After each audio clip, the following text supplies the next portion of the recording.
Punch! Pow!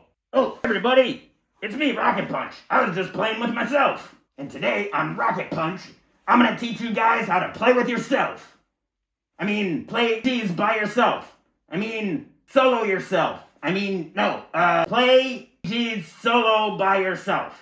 I mean, how to play solo RPGs. Hey guys, so today at the table, I want to share with you a couple things I've learned playing RPGs solo. I've tried all different kinds of systems. I've used different minis, dice, oracles, and I figured out that playing solo doesn't have to be that complicated.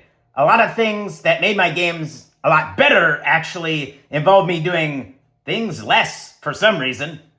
So these aren't rules for playing solo. There are a lot of things I've learned that make solo gaming a lot more fun for me. So take what sounds useful, ignore what doesn't. There's really no solo RPG police. So let's get started with number 1. Don't over-prepare! Click on that bell to be notified of new episodes. So you might want to play something like Dolmenwood solo and you're like, I don't want to read 400 pages of lore and hexes. And you definitely don't want to start writing a campaign world before you even get started. That's probably one of the biggest mistakes, at least in my mind, is when you're starting to play solo, is that you just want to start writing away. You want to be a participant in this adventure. Don't write the adventure you're about to play. You're going to play it and you're going to find out. You don't need complete world history. You don't need every NPC in the local tri-county area. You don't need every dungeon room planned out, the villain's master plan, or 10 pages of lore. You just need to start with some situation. Now, a great book that comes with a lot of situations is Shadow Dark. On page 1118, there's just this something happens, and just randomly something will occur. Maybe, or you might just, or if you don't want to roll on a random table, just come up with a random thought of your own, like, I'm outside an abandoned monastery looking for a missing merchant. Now, what is that? What could be happening? Why are you looking for that? I don't know. Who took him? What's inside? Is he even alive? I don't know. We're going to play to find out. That's number 1 of solo gaming.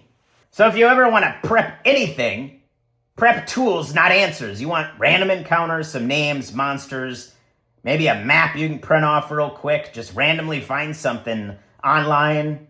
Make a rumor table, or Shadow Dark has a whole bunch of rumors and things. Maybe an oracle, random tables, things like that. And a lot of these you can, like I say, roll on with Shadow Dark or even Dragonbane or Dolmenwood. There's a whole bunch of random things you can roll on. Speaking of oracles, these are probably my favorites. The Mythic 1-page, the Fate Mail D20, or just a simple D6 decider. But what you don't want to do is ask the oracle everything. So when you first start using the oracle, you might be asking it, is there a door? Is it locked? Is the room dark? Is there a chair? If it makes sense, just put a chair in the room. If it makes logical sense, let it be true. That would be the one thing to walk away with. And you're allowed as the GM to make those decisions. Now, playing solo, you are the GM and you are the player. So there is kind of this balance going on there. So you should really be only asking the oracle when an answer seems to be interesting or it's beyond a 50-50 chance. So not, is there a chair? Is there someone waiting for me inside? Now the yes and no have really something you can work with. Use the oracle when you actually want to be surprised by the outcome.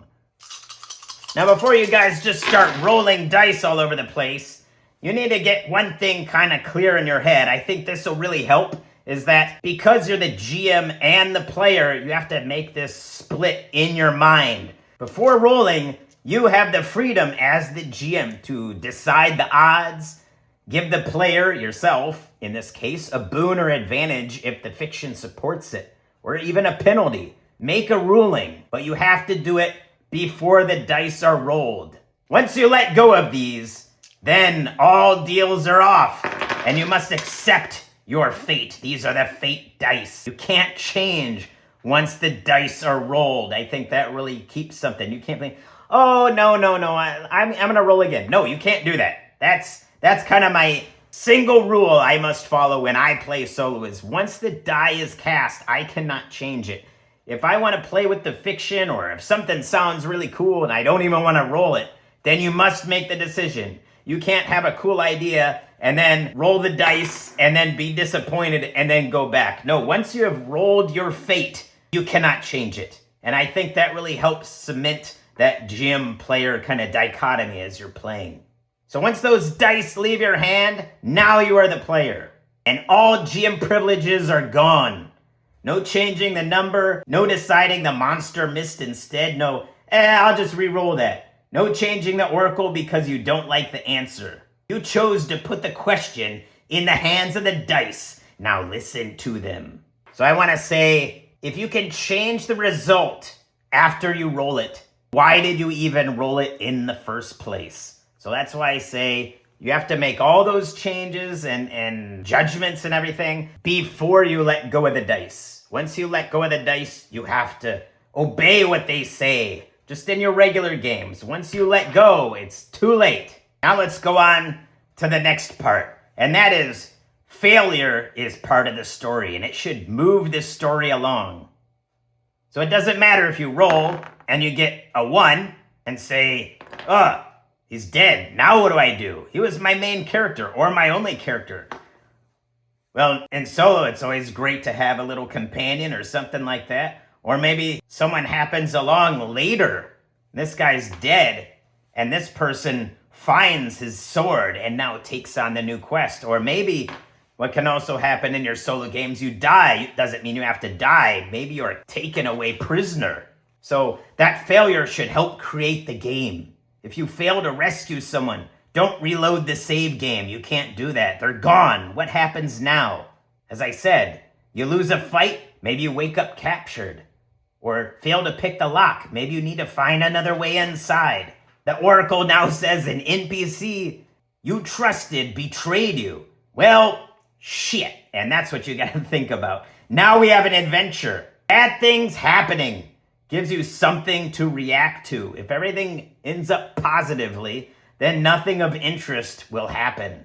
Sometimes the moments I remember the most were things I had no plan whatsoever. They happened because the dice screwed me, and they will screw you. So failure doesn't ruin your solo game. It helps create the solo game. What do you remember more, when you roll a nat 20 or a natural 1 and die of laughter? Now we're going old school and take some lessons from BX. Let the game GM for you. What do I mean by that? Well, let's take a look at some knowledge from the ancients. And right here, on page 51 of the BX Omnibus anyway, the monster reaction table. Or really, a lot of games have some reaction tables, but you can really use this in any game. If you use the 2d6 and the game doesn't have a moral system, you can use this. So everything is not starting with a fight. You come across an NPC or monster. Maybe they immediately attack.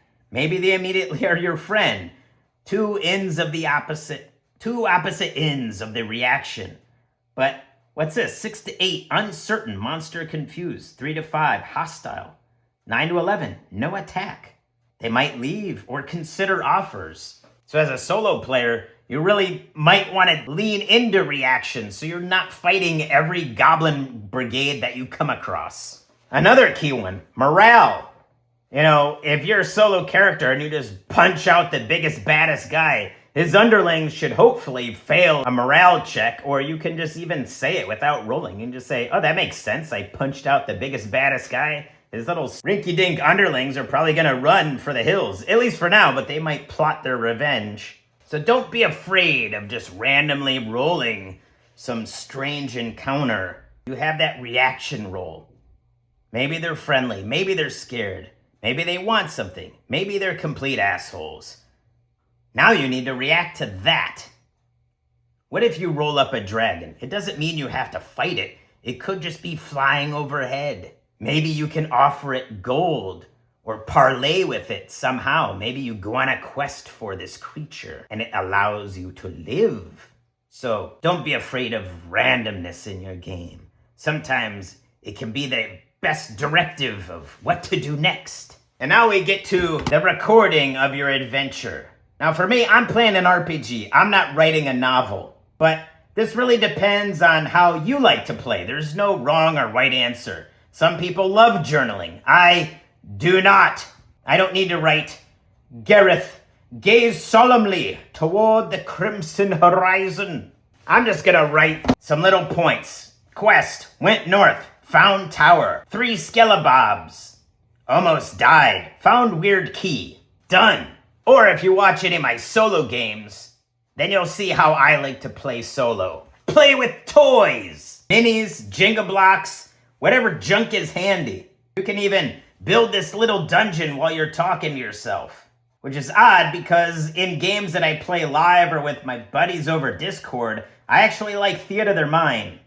But when I'm kind of playing by myself, I want this tactile feel that I can kind of imagine. It helps my imagination lock onto something because I'm not dialoguing with someone else. So the physicality of minis and terrain, Jenga terrain, really helps me get into the game. And as you see here, I don't need any special maps or anything like that.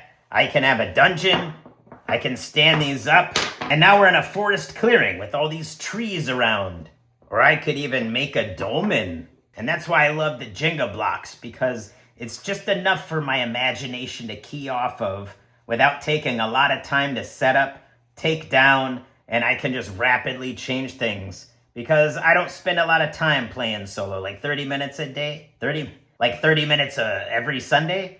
And I don't want to waste half my time just setting up and taking down minis and terrain. So now I can suddenly look at the situation rather than just trying to hold the whole entire game in my head. And through this way, I don't even have to take notes. I can just talk to myself and play out the battle as it is. And usually, me being a visual creature, I can just remember what happened by looking at it like this. So basically, solo RPGs are pretty much an excuse for a grown-ass adult to play with toys again. As if I needed an excuse. I'm a Toys R Us kid, damn it. And I ain't growing up. We miss you, Jeffrey. So I'm gonna have to take back a little bit about what I said about rolling dice from before. So while you're still in the GM chair, and you're not really in combat or the encounter yet, when you're rolling on these meaning oracle tables, I think it's perfectly fine to roll whatever kind of pops up in your head first. So maybe you roll a 43, and that gives you one result. Well, instead of rolling again, which I don't do, I just swap them around. So I might look at the 34 version, and then see whichever one my brain kicks off first, because I don't want to spend all day rolling, but I don't mind flip-flopping. So usually one of those two variations triggers something in my mind. Or I might even use both in this row or both in that row. It doesn't really matter, at least with the Mythic. But I think that applies to everything. But then now that I think about it, I'm not really changing my rule because I'm not changing the reading of the dice. I'm just how I read them and how I arrange them. So to keep the game going, you don't want to keep rolling if something didn't pop up. I find that the first idea I have is usually better than anything I can think of next if I keep re-rolling. I always come back to that first version. That's why I just stick with it. And if I like, I can just switch the numbers. So just go with your first inclination.